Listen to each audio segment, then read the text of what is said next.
আমি অনেকবার তওবা করেছি, প্রত্যেকবারই ভঙ্গ হয়েছে। তাহলে কি আমি মুনাফিক হয়ে গেছি?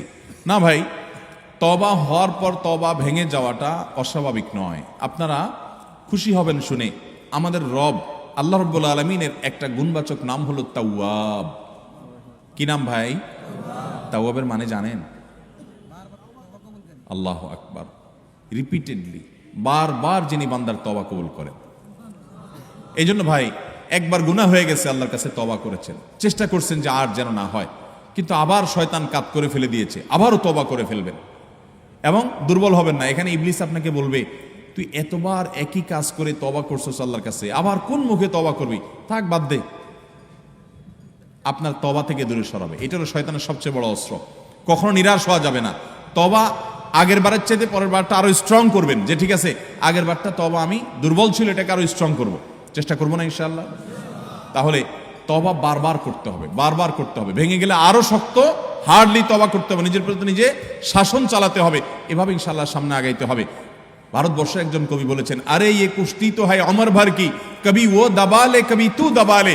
ইবলিসের সাথে তোমার লড়াই তো সারা জীবনের। কখনো ইবলিস তোমাকে কাত করে ফেলে দিবে, তোমার দ্বারা গুনাহ করায় ফেলবে, আবার কখনো চোখের পানি ফেলে কেঁদে কেটে আল্লাহর কাছে একান্তে। ভাইরা, কিছু নির্জন সময় কাটানো দরকার। আমাদের কোনো নির্জন সময় নাই। নির্জন সময় হলে ওই মোবাইলে আমরা ঢুকে পড়ি, মোবাইল টোবাইল বন্ধ করে ফেলে দিনে রাতে 24 ঘন্টার ভিতরে 5 ওয়াক্ত নামাজের পরে আগে যে কোনো সময় অন্তত 2-4-5টা মিনিট একটু চিন্তা ভাবনা করবেন, একটু নিজের হিসাব মিলাবেন, আল্লাহর সাথে কথা বলবেন। আজকে একটা গুনাহ হয়ে গেছে, আজকে একটা কাস্টমার মহিলা আসছে, তার সৌন্দর্য দেখে তাকে নিয়ে বাজে চিন্তা জল্পনা কল্পনা করেছি, নোংরামি করেছেন, গুনাহ কাজ করেছেন। কোনো কাস্টমার এসেছে, তার সাথে ফাঁকি ঝুঁকি দিয়েছেন, 2 নাম্বারই করেছেন, মিথ্যা কথা বলেছেন, কিনা দর এত আসে বলেছেন, আসলে এত আসে নাই। এই যে মিথ্যা বলেছেন কয়টা টাকার জন্য, এই টাকা দুনিয়াতে থেকে যাবে, মিথ্যাটা আপনার আমলনামা যুক্ত হয়ে আখিরাতে যাবে।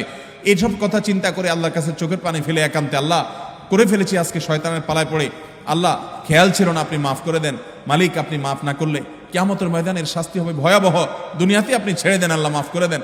মাফ চায়া দুনিয়া থেকে ওইটাকে নিষ্পত্তি করেন, একটু চোখের পানি ফেলেন, সেজদায় পড়ে যান, 2 রাকাত সালাতুত তওবা নামাজ পড়ে আল্লাহর কাছে মাফ চান, এরপরের দিন আরো স্ট্রং করেন। এভাবে আপনি লড়াই চালাতে থাকবেন। আরে এই কুস্তি তো হয় অমর ভর কি, কবি ও দাবালে কবি তু দাবালে। শয়তান গুনাহ কমা আপনার দ্বারা করায় সে জিতে যাবে, আর আপনি তওবা করে চোখের পানি ফেলে গুনাহ মাফ করিয়ে তারপরে আপনি শয়তানের উপরে জিতে যাবেন। তওবা করতে থাকবো তো ইনশাআল্লাহ।